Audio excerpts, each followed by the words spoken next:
tagatifu zigeriza jewe nyene Imana ati jewe nyene uhoraho nigera apfa nka Yesu mwagiye mukamwambura impuzu mukamwambika akabindo ngo yabapfiriye ibyaha kumusaba Imana ntipfa kandi nawe ndi mukiza biriya mugende murahenda abantu ngo mwarakijijwe mu izina rya Yesu sivyo n'amafuti atari jewe umukiza n'uhoraho Imana yonyene Yesu acara gusezera kubwira gwiti gute 8:21 Yohana amubwiye muzehe ubutumwa bwiza bwanditswe na Yohana 8:21 havuga ngo iki aragira ati ego nuko yongera kubabwira ati ujya rero mutama we nabajya kwa ntahuye yongera abwira abahanye bahagaze inyuma si wewe naba jewe ndi mukwava Yesu yabwiye abantu nk'aba bahagaze ku nyene Yesu arababwira ati ndi mukwigira namwe muzondondera ujya rero bavuze ubwo batanguye kuva kera babwiye ati muzokuba mundondera amashengero yigwa yuzuye murondera Yesu kandi nubwo mwuzura amasengero mugiye kwa Yesu uti kandi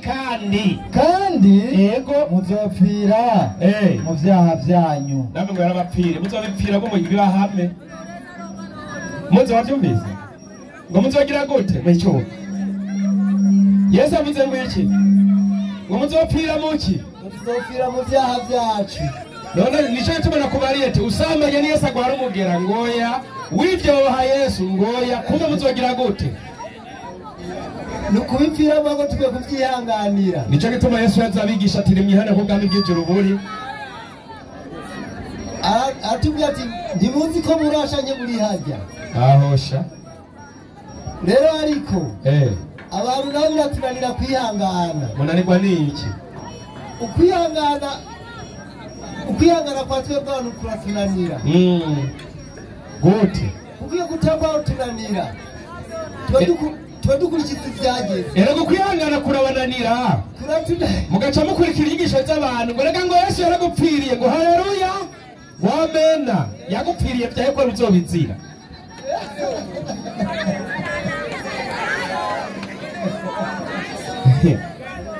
nimugoze nkero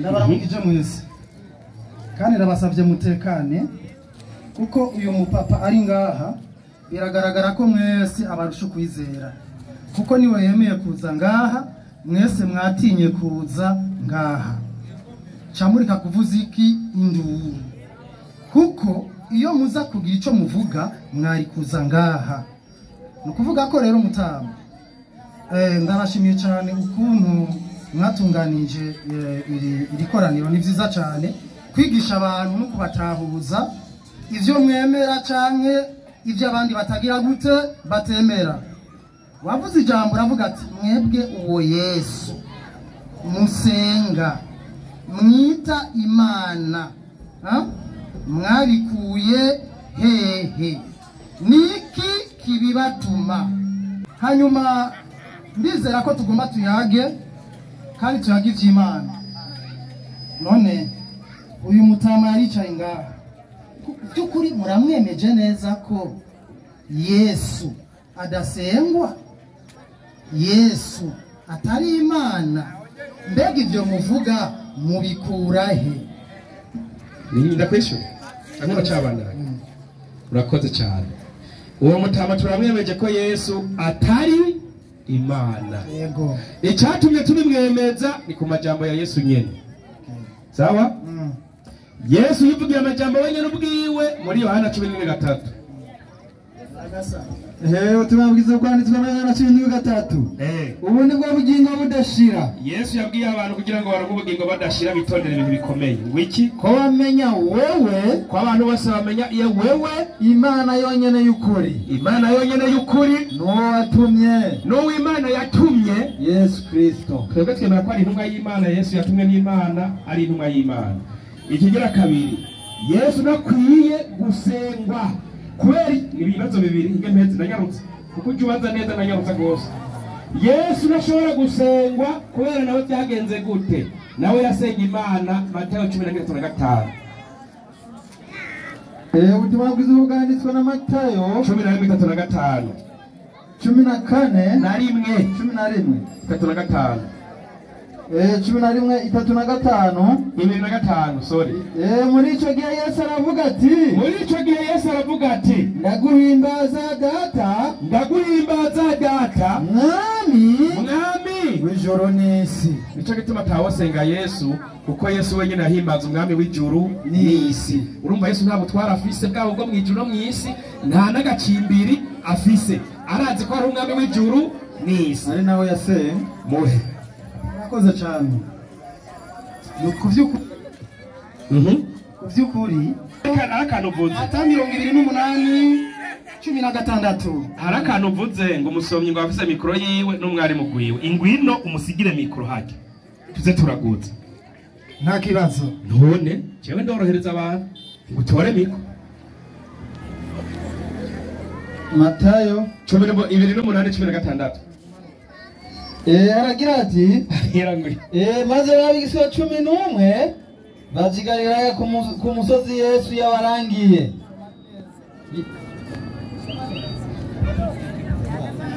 Bamubonye baramusenga. Subiramo neza. Maze abigishwa 11 bazigarira ku musozi Yesu yabarangiye. Bamubonye baramusenga. muce mugeze aho rero tubangaye abigishwa kubera iki basenze Yesu muryoheye muze muragahutsa kugira ngo mwumvirize tugende buhoro buhoro. Abigishwa ba Yesu bamubonye baramusenga. None umuntu yasanzwe n'abigishwa biwe bari kumwe yatoranije, wewe woreka kumusenga ntande muri cuma banzuretse inyandiko bamwe muri bo inyandiko irabandanya igira mwarimu bamubonye baramusenga ariko bamwe barakekeranya. Sindaheza bamwe mu bigishwa bagira gute barakekeranya kuko bari bazi ko abigishije gusenga Imana yose ikunda kuruta byose. ndindira sindaheza acarambaza ati none twebwe tureka kumusenga ntande sico kibazo. jewe gituma ntomusenga mbe Yesu abo bagusenze waciwe amanota angahe? 15 Matayo 15 Matayo aragira ati mwanjyaryamwe. Baba niwe musenze yaciye avuga ati mwanjyaryamwe, nanjye ndakubwira ati wanjyaryawe. Yesaya yavuze neza ibyo yavugishwa n'Imana kuri mwebwe. ngo Yesaya yavuze neza ibyo yavugishwa n'Imana kuri mwebwe. Ataba abana b'abantu abo bantu bamusenze nawe urimwo banyumarisha iminwa yabo. ubumvise ku minwa wagira ngo bakunda Yesu, ariko imitima yabo iri kure yanje. bansengera angahe? ubusa. basengera ubusa. jewe gituma nosenga Yesu natinye kuronka ubusa. murazi inyandiko usenze Yesu uronka zero. jewe rero sinomusenga ngo ndonke ubusa, kandi nzi kubwizwa rya mbere ngo gusenga Imana yose ikunde kuruta byose. bandanya mvurize igituma mwe mwarose ubusa. harabana yagira ati uko inyigisho wigisha izo nyigisho wigishijwe zo gusenga umuntu Yesu ari ibyagezwe n'abantu. ibyo si byagezwe n'Imana, ni ibyagezwe n'abantu. sawa. Jewe sindi umufarisayo kandi sindi mu bafarisayo, ndiko ndaguha icyanditswe cy'abigishwa bagize gute basenze Yesu. hari ikibazo bazanye. mu bigishwa ba Yesu harimo na Yuda yamuguze, bose ntibari beranda, bose barimwo.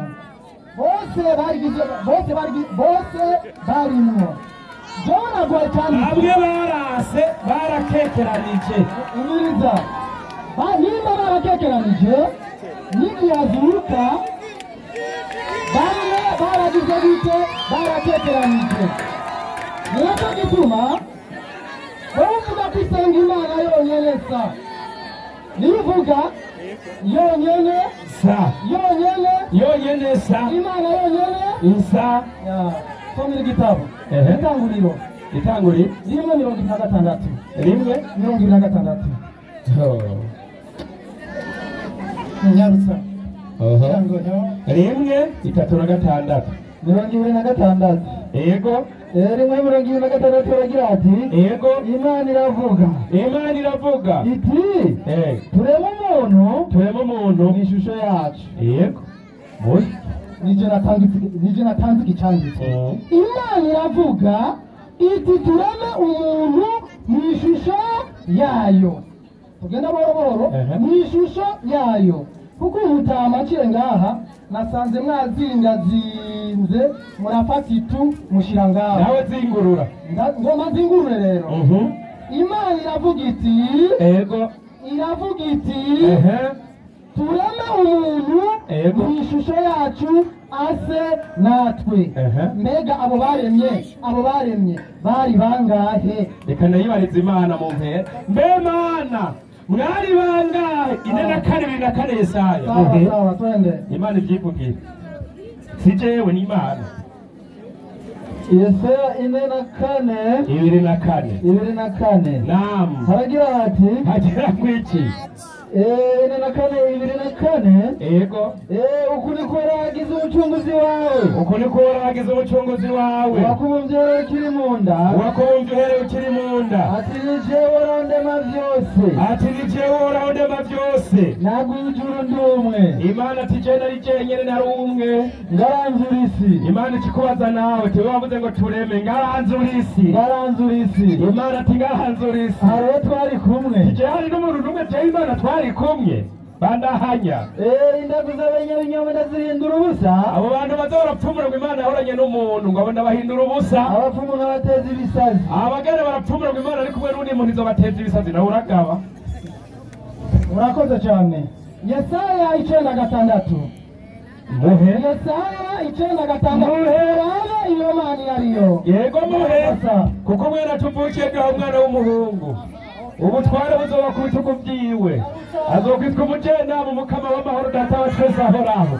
somya niko kuko mwera tuvukiye gaho umwana w'umuhungu. ubutware buzoba ku bitugu byiwe. azokwitwa igitangaza umujenama Imana y'ubushobozi data wa twese ahoraho. azokwitwa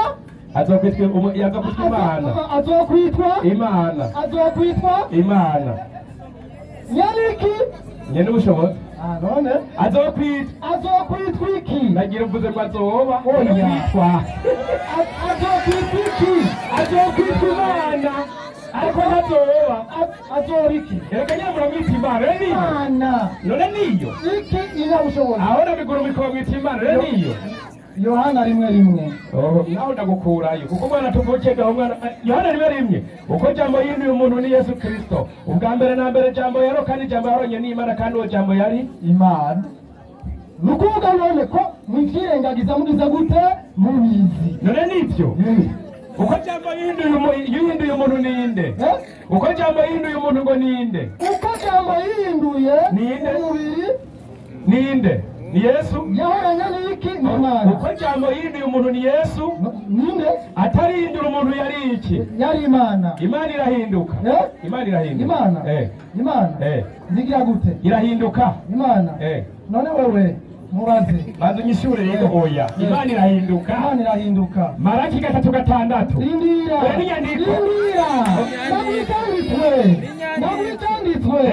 Ndakwitanditswe.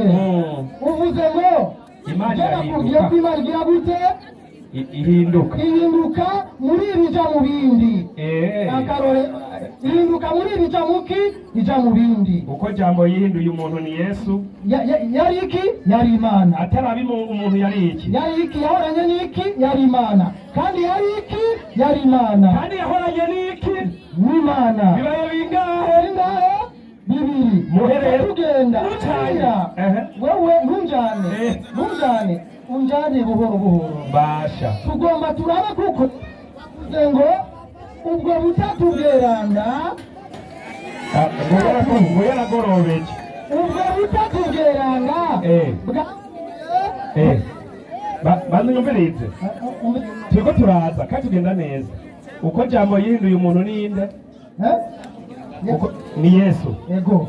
Ndakubaza nti Imana irahinduka. Imana. Nawe ngo urashobora guhinduka kava mu kintu yari kaba ikindi si sawa? Okay. Reka duheza koje tubandanye. Maraki 3:6. Maraki 3:6. Kuko jewe uhoraho ataho nigera mpinduka. Si sawa? Uhoraho nahinduka. Mugariya muri Yohana uko jambo yinduye umuntu ngo ninde? Ni Yesu Kristo. Nindira rero. Ucuvuga uti jambo rero kandi jambo haranye n'iki? Ni Imana. Si sawa? Mu Gifaransa bavuga ko commencement était la parole, et la parole était avec Dieu, et la parole était Dieu. Iyo ni Bibiliya mu kise Bibiliya iyo onye. Bibiliya King James Version Bibiliya yera. Si sawa? Bibiliya yindi bitanuze Bibiliya traduction kimenike de la Bible. Nayo nivuga uko. Ivuga iti au commencement était le verbe, et le verbe était avec Dieu, et le verbe était Dieu. Nta jambo arabamwe. Si sawa? Nawe ucuramwe ngo Yesu ngo niwe jambo. Rero twebwe nk'abayisilamu twigishije icyo cyo jambo tugakoresha Bibiliya yanyu twasanze mwebwe muzimiza abantu 3:6 Zaburi. 3:6 Zaburi. 3:6 Zaburi aragira ati agira ngo iki? Ijambo ry'Uhoraho Abayisilamu turemera ko ijambo ry'Uhoraho ariyo ryaramye iki? Ijuru. Kubera Imana ivuga ati kuni fa yakuni ivuze ibintu biraba banza unyumvirize gatoya. Harimo inyigisho ikomeye ngaho yumvirize. Komeza. Impuruza mu kanwa kiwe. Twebwe Abayisilamu turemera ko ijambo ryahoranye n'Imana si Yesu, ahubwo n'ijambo ryari mu kanwa k'iki? Cy'Imana. Kuko nta jambo riboneka atawarivuze canke impuhwe muzarisohoye. Ijambo ririba. Ndazaranya ingabo zose zo kuri ryo. Imana yaravuga ati nihabe abantu. Imana ikarema Adamu gera muvyara murondo ikoresheje iki? Ijambo. Nta muntu yigeze gutera inda. Opu bandaye. Yegeranya amazi yo mu kiyaga n'ikirundo. Imana yavuze ati Tanganyika nibeho, Oseya zibeho, inzuzi zibeho, zibaho ikoresheje iki? Ijambo. La parole de Dieu. Ijambo ry'Imana. Ibwene mbere mu bigega. Ivuga ati imisozi yose hariya hejuru nibeho, imisozi ibaho ikoresheje ijambo ryo mu kanwa kayo. Yesu bandanya. Isi yose niyubaho Uhoraho bari mu isi yose bamutinye. Isi yose niyubaho Uhoraho abantu mu isi yose batinya Imana. Kuko yavuze, kuko Imana yavuze pana zavuze, yavuze ari imwe bikaba. Yaravuga ati nawe ba ukaba mu nda ya mama wawe Saminda go Saminda. Ivuze ati nta mwana ajayo ntawe ujayo nyene, ijambo ry'Imana ryavuze. Nta birenga ivyo. Ivyo rero bya Yohana rero Yesu acara bibeshuza niho ngira ndangirize. Yesu ati ivyo bya Yohana n'amafuti n'amanyanga sivyo jewe ivyo sinavyemera. Yesu nyene ubwiwe 5:6 Yohana nyene. Nawe tugenda wemera ivy'amafuti bya Yohana ure kwemera ivy'Imana na Yesu. Soma inyandiko nyaruzi ucumuha mikro 5:6. Ego haragira ati agira ngo iki? Ariko jewe Yesu mfise ikishingira intahe kuruta Yohana. Ivyo bya Yohana ngo yihinduye umuntu ngo ni Yesu sivyo. Yesu ati ivyo ndavyase. Kuko ibikorwa data yamaye ngo mbiheraheze. Ati jewe Yesu ndazi ko hari ibikorwa data yamaye ngo mbiheraheze. Ivyo bikorwa nyene nkora. Ati ivyo bikorwa nyene jewe Yesu nkora nivyo bishingira intahe. Nivyo jewe Yesu bishingira intahe yuko data ari we yanumye. Wumva mvuze ngo ni jambo muhe sawa. Yego. Mugabo buguruza wewe ngoma nakubwire ndakwereke rero. Nimba wewe uri kuravuga ngabo ugizwe n'ibintu bingahe? Jewe ngizwe na byinshi. Imana yabaye umubiri, ima mutima, ima maraso, ima amazi muri jewe. Urumva? Ima inyama, ima magufa, ima imitsi, ima ubwenge, ibirenge, ima amaguru, ima amaboko, ima ubwoya bwo ku mubiri, ima umushatsi, ima amaso, ima amazuru. Ni byinshi. Ikibirongora muri byose ni iki? Sinzi ikibirongora byose birongowe n'Imana. Imana yahe yabiremye. Twende somera igitabo Itanguriro 3. Kangahe? 3 kangahe? Ega ndiko naribwa vuga umurongo 3 kangahe? Tekana 3:22. 22. Nanje mbera 15. Ora Imana aravuga ati uyu muntu ati uyu muntu ahindutse nk'imwe muri twebwe. Nk'imwe ujye wabisigura werindira. Kuvyo kumenya iciza n'ikibi. Ndindira niwampaye inyandiko jewe lababaye nk'imwe muri twebwe mu bwo kumenya iciza n'ikibi yariye nkireriye imana nyarusa eh ehera uyu muntu ahindutse nk'imana nk'imwe none ni iki izari zingahe ni iki ni zingahe ni zingahe kuko uvuze nk'imwe bavuze ko bazumvirize uvuze ngo abaye nk'imwe birasigura ko abakristo gifitiye imana nyinshi rero abaye nk'imwe none ibi byanditswe n'ubyemera fasha rero mubyemera banza ufashe wo byumva je navyo ntahura ivyo rero wowe uvyumva banza ufashe abaye nk'imwe muri twebwe yego abaye nk'imana imwe muri twebwe none nyumviriza ni cya cyanditswe nakubwira izo mana rero mwebwe mufise nabwo mubwira abakristo bari hano twebwe abakristo dufise imana yitwa gutya n'iyindi yitwa uku n'iyindi yitwa uku twebwe n'abantu twabaye nk'iyitwa na naka babwira Yohana wa mbere 5 ku murongo w'indwi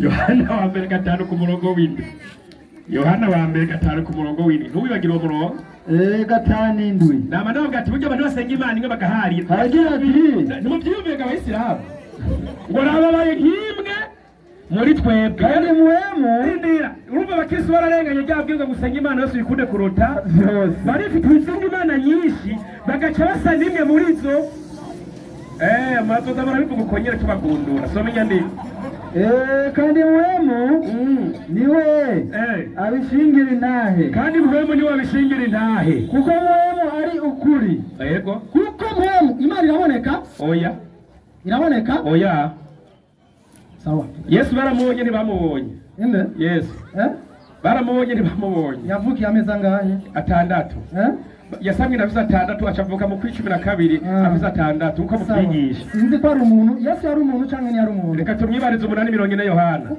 turacyagenda wowe urambakije reka tunyarutse nyarusayisa umviriza 840 Yohana reka gukwepa reka dukwepa umbajije uti yesu yari umuntu inyishu Yohana 840 muhe sawa tumubwire yesu uwo ari we 840 haragira hati 840 ndi sikuru director yesu yivuga ariko none yesu atariko none murondera ingene mwunyica inde umuntu jewe yesu umuntu yari umuntu yababariye ivy'ukuri yaje abigisha ivy'ukuri ivyo numvise ku mana ivyo yumvise kwa bosi uhoraho muhe turiko turagenda nakwereke bijya aho wavuze iyo mana na yesu ivyo ari vyo kandi imana ngo ntiboneka ariko yesu baramubonye nimba baramubonye yavuga ivyande uracyakekeranya uri mwarimu nyimba nimba baramubonye yavuga ivyande ndakwereye ko bamubonye yari umubiri cyangwa ni yari umubiri yari umubiri kuko yarariye n'isamaki ashonje okay yigisha iby'umubiri cyangwa yigisha ibitari iby'umubiri reka muhenda mubaze Yohana 14:24 14:24 haragira ati harugambe iki 14:24 yarutayise umanyuragiye utankunda yesu ati utankunda yitondera amajambo yanje kandi ijambo mumva si iryanje ati iryo jambo mumugomba muririmba si iryanje jewe yesu ariko nijyande nirya data yantumye yabihecece ijambo muvuga siki sijya yesu nijyande rya data yantumye yatuyende nimba imana ari ubutatu imana yatumye nde nimba imana ari ubutatu iyo nyimba ari gukekeranya yesu avuze ngo imana ni ubutatu yesu avuze ngo ijambo muva si ryande imana ifise umwana wayo ikagira na mwemu wayo urakoze cyane aho niho nashaka rero hari imana data imana mwana nande na mana mutima mweranda ari we muhemu si sawa ntumpinduke muhe ibyashuriwe Yohana 5:6 ntumpinduke kandi muhemu numwe uvuze umwe si sawa ni muhemu umwe si muhemu yera umwe nikumbwiye ntumpinduke soma inyandiko gatanu gatandatu byahushiwe Yohana ahavuga ngo iki mbona hagati ya yane na bya nyabugingo bine yavuze umwana na mpwemu ngira ndakwereke mpwemu na n'umwana ucungira ko ari umwe yego no hagati y'aba bakuru umwagazi w'intama uhagaze itonde rindira sidaheza asa n'uwishwe afite amahembe indwi n'amaso indwi nibyo mpwemu ndwi z'Imana sindaheza rindira nizo mpwemu ndwi z'iki z'Imana rindi wabwiye imwe nizo mpwemu ndwi z'iki z'Imana zagize gute zatumwe zama zija mu isi yose sindaheza yambwiye mpwemu umwe ngo Imana iri mu butatu data mwana na mpwemu birasigura mpwemu nyimba ari indwi abo bari bakwiye gusenga Imana mu butatu ahubwo mukwiye gushira kuri izo zindi ndwi mukayisenga mu bucenda mu bucumi nyimba bampwemu ari indwi Imana yarungitse mu isi mwebwe mwatoye umwe gute kandi ari indwi sindaheza abana b'Imana nabo barenze umwe kuvayo 4:2 ngo Yesu gusa ivyo kandi bisenga uvuga mu rushengero bari batarasoma kuvayo 4:2 ivyo uzengi wacu turaguhonda kandi uzobarira Farauti wiki ubwo niko ragize Isirayeli umwana we w'imfura ngo ni umwana w'Imana w'imfura niba musenga Imana mu butatu mukava ngo hari Imana data n'umwana yitwa Yesu murongera ko na Isirayeli bibabe bangahe babiri ndakogera ubundi wa gatatu umwanya ni muto hariho nabandi tanguro 6 ni benshi Yohana wa Injili 1:29 turabe uwo mwagazi w'intama wavugwa mu byashuriwe Yohana komerasha 1:29 urakoze Yohana 1:29 nawe numva hana 1:29 Yohana 1:29 bako numva hanayo uraburumbira uratega umutwe bukeye bwaho abona Yesu baza kuriwe aravuga ati uyu mwagazi w'intama w'Imana aho nyene umuriza urubazo ruje utega umutwe unyishure nguyu mwagazi w'intama w'Imana ukura icaha c'abari mw'isi ndira ikibazo kirimo aho nyene nguyu mwagazi w'intama w'Imana birasigura Yesu n'umwagazi w'intama w'Imana birasigura ko hariho Yesu umiriza hariho Yesu umwagazi kandi uwo mwagazi wavuye ku ntama ikibazo intama ninde w'Imana iyi ntama nayo kiva kuki ku Mana iyi Mana nayo yavyaye intama yitwa nde umviriza reka guhuvya abantu intama w'Imana hariho umwagazi w'intama ari wende Yesu si sawa Yesu mwagazi mwagazi w'Imana hariho Yesu yarinde yereka niwo baji muhe kumbe nyimba yarinde Yesu ntiyariwe yarinde Yesu ntiyariwe none mwishure nguyu mwagazi w'intama w'Imana kumbe musenga intama kumbe abakirisu mubona mutwiyemeza ko musenga intama nimba uvuze ngo Yesu n'umwagazi w'intama banza unyumvirize ugacumbwira ngo Yesu n'umwana w'Imana birasigura ko ya Mana y'abakirisu ni intama kumbe basenga iki intama iyo ntama kandi usa n'umwagazi witwa Yesu wariwe ntama Yesu intama ibyara intama nguyu mwagazi w'intama w'Imana kumbe mwaba mutubwira ngo musenga Imana mwisengera urutama nde ni suguru ni nyana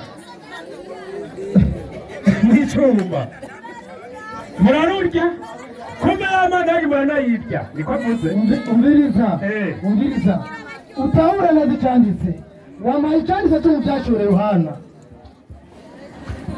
kivugwamo intama nakweretse uwo mwagazi w'intama wavugwa hagati y'ibyo binyabigingo bine uwo ari wo umwagazi w'intama wavuze mu byashure Yohana wari uhagaze usa usa umwe wari wapfuye wasiremwe wumviriza abona umwagazi w'intama uhagaze usa n'uwagize gute usa n'uwagize gute n'urasombe n'uharumve sigomba kubesha jewe nawe urafashwa uyu bintu bukeye bwaho naam abona Yesu aza kuriwe oya 5:6 byashure Yohana kora tuba turasoma nguyu umwagazi ambwira ngo uwo mwagazi w'intama ngo ntiwabonetse mu byahishuriwe Yohana imana nuko atamara se nagusororera erega urakoze ubundi burabundi bwenge ntabyigere niyumvira kuri uwo murongo imana iguhezagire burya natombe uranyigishije mbona hagati ya ya ntebe